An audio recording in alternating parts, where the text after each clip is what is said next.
Ito po ay isang panibagong taon ng pagtatagumpay at masaganang pagpapala na ipinagkaloob ng ating Panginoon Diyos. Patuloy po ang paglulunsad ng pamamahala ng mga aktibidad para sa kapisanang pansambahayan. Hindi po masukat ang kaligayahan ng mga kapatid, lalo na po ang kasiglahan sa mga pagsamba sa ating Panginoong Diyos. Patuloy pong nadaragdagan ang bilang ng mga may tungkulin sa aming distrito. Himukin ang lahat ng mga kapatid sa pangungunan ng mga may tungkulin na tumulong sa gawaing pagpapalaganap.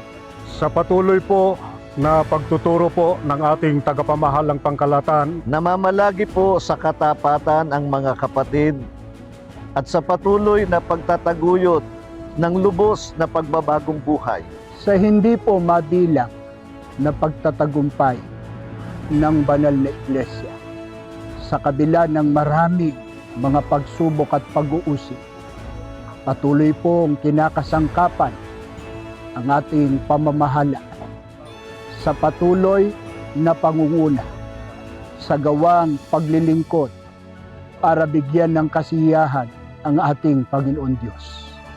Kaya wala po dito sa distrito ng Southern Leyte, bumabati po kami sa ating pinakamamahal na tagapamahalang pangkalahatan, ang kapatid na Eduardo B. Manalo, at sa ating pangalawang tagapamahalang pangkalahatan, ang kapatid na Angelo Eranio Manalo, at sa inyo pong buong sambahayan ng maligayang anibersaryo po sa lahat ng mga kapatid sa buong mundo.